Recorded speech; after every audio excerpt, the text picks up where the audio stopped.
Je vous propose maintenant de partir en Syrie où l'équilibre est terriblement fragile 5 mois après la chute de Bachar al-Assad. Mais vous allez voir que les routes du pays commencent à s'ouvrir. Notre équipe a pu se rendre sur le site mondialement connu de la cité antique de Palmyre. Les hommes de Daesh avaient il y a quelques années dynamité plusieurs lieux de ce patrimoine de l'humanité et notamment la scène du théâtre romain. Un reportage signé Liseron Boudoul et Fabrice Hamzel.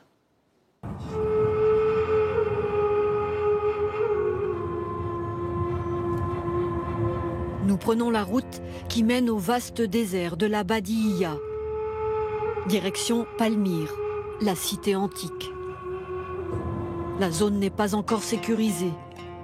Nous croisons ces groupes armés. Ils ont dressé des checkpoints. Durant 10 ans, cette route était complètement interdite. C'était une route militaire.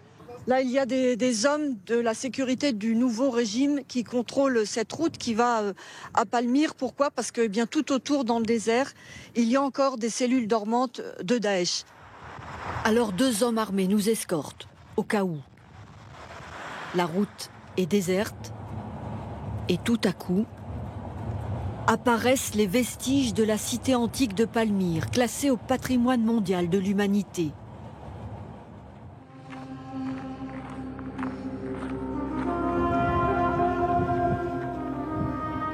Le silence est presque inquiétant. Mais la cité millénaire est défigurée.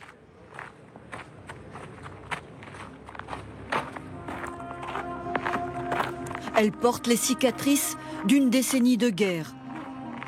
Nous marchons entre d'énormes blocs de colonnes effondrés au sol, dynamités.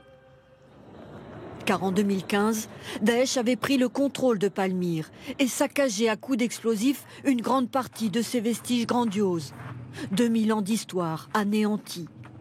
Alors comment imaginer que ce théâtre romain a été le lieu d'atrocités indélébiles ? On se souvient de cette terrible vidéo il y a quelques années.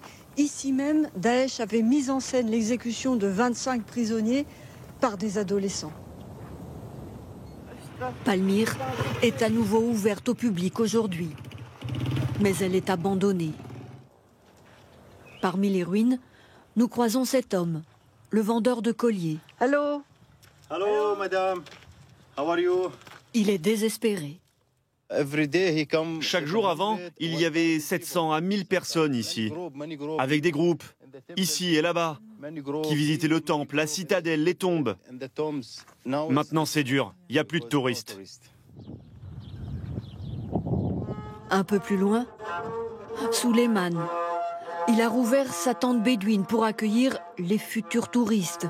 Il est revenu à Palmyre quand le régime d'Assad est tombé.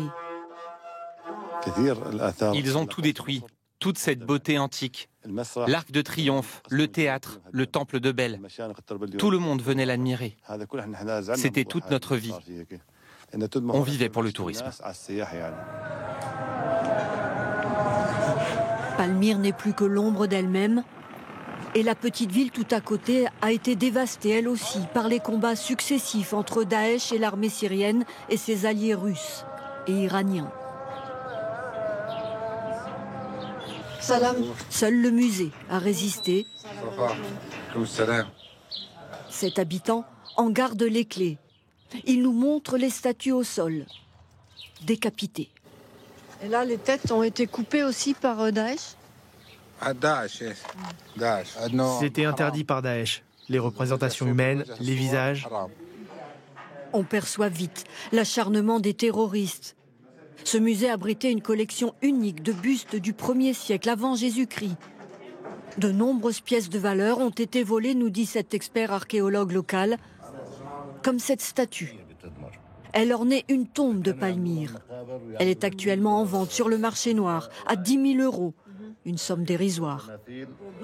Cet expert nous explique que les milices russes et iraniennes qui contrôlaient Palmyre organisaient le trafic des antiquités, avec la complicité du régime d'Assad. 2 fois par mois, il y avait des hélicoptères qui transportaient des antiquités volées depuis la cité de Palmyre jusqu'à la base militaire russe, sur la côte syrienne. 4000 pièces ont ainsi été pillées durant ces années de guerre. Aujourd'hui, personne ne protège la mythique cité millénaire. Et elle reste cernée par des groupes djihadistes qui se cachent et se reconstituent dans le désert syrien.